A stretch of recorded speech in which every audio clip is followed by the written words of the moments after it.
Ya, yang membedakan dengan rencana perang sekarang ini adalah terlihat bahwa Israel sudah menyusun taktik dan strategi ya, pre-plan war yang cukup matang.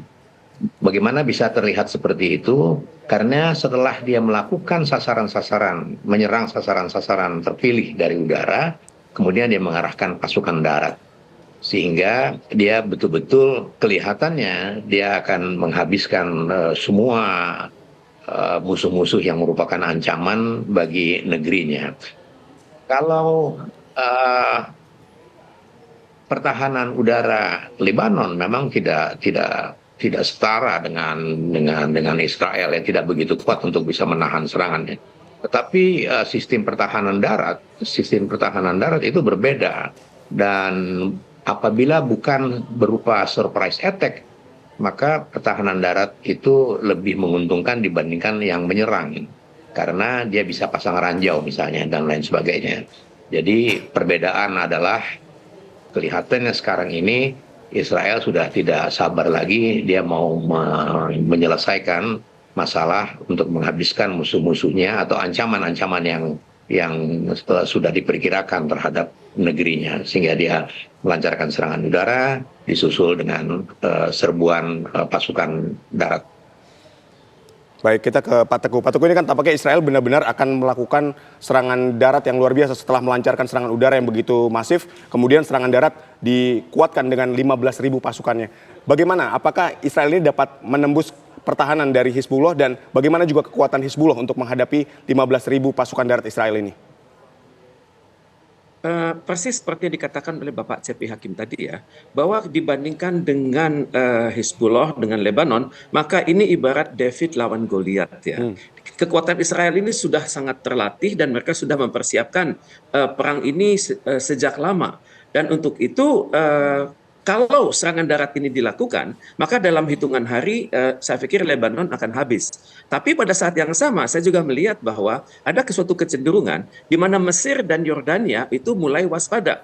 Karena setelah Lebanon diperkirakan Israel itu akan menyerang negara-negara lain seperti Mesir, Yordania, Arab Saudi, Irak, Suriah dan Lebanon. Tentunya ini adalah rahasia militer mana duluan yang akan diserang oleh Israel. Tapi ada angin baik di mana Mesir dan Yordania itu mulai sadar bahwa selama ini perjanjian keamanan yang mengikat mereka dan seolah-olah memusuhi Iran itu sebenarnya untuk mendukung ide-ide Israel Raya. Jadi untuk itu saya sangat berharap tentunya kalau kita ingin menciptakan suatu deterrence di Timur Tengah, maka idealnya Mesir, Yordania dan Iran melakukan koordinasi. Tidak perlu sampai perang, tapi sampai menciptakan suatu kondisi di mana Israel akan merasa bahwa perang dengan melibatkan Mesir dan Yordania dan Iran itu akan menghabiskan energi yang luar biasa. Tentunya Israel berpikir bahwa kapan ini Donald Trump ini segera dilantik.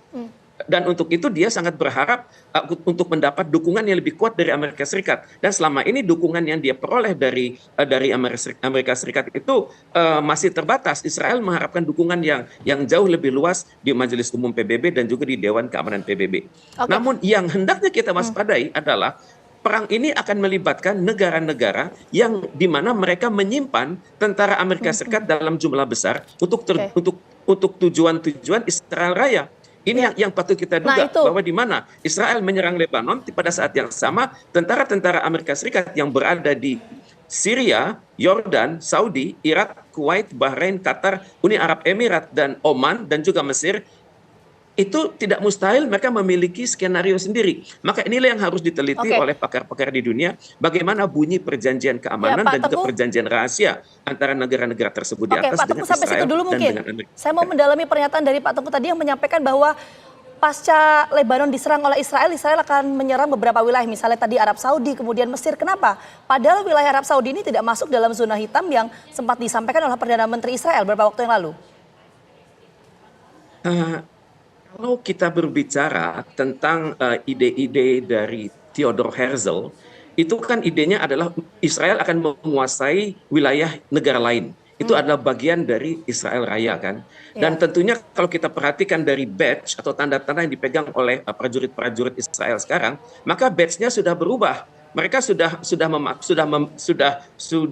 dalam lambang-lambang kenegaraan mereka sudah melibatkan bentangan Israel ke depan itu dari Laut Mediterania hingga Sungai Efrat di Tigris. Dengan demikian Israel akan bersiap-siap menyerang pelan-pelan. Cuma kita tidak tahu skema waktunya kapan dan kemudian melibatkan Amerika Serikat dan negara Uni Eropa seperti apa. Tapi kalau kita melihat peta geopolitik di Arab saat ini, maka 6 negara tetangga Israel itu hendaknya sudah siaga.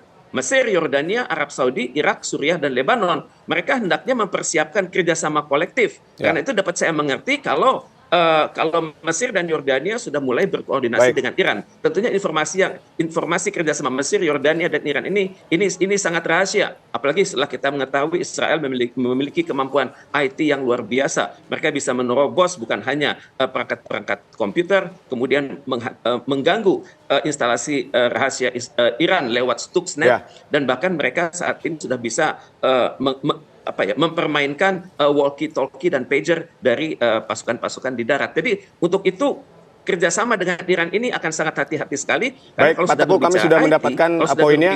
Kita akan beralih dulu ke Pak Cepi Hakim. Ya, Pak Cepi, yang ingin saya tanyakan adalah ketika perang ini benar-benar terjadi antara Israel dan Lebanon, bagaimana dengan keterlibatan proksi Israel dengan proksi terbesarnya adalah Amerika Serikat dan Lebanon dengan proksi terbesarnya adalah Israel? Dengan Iran maksud kami. Iya.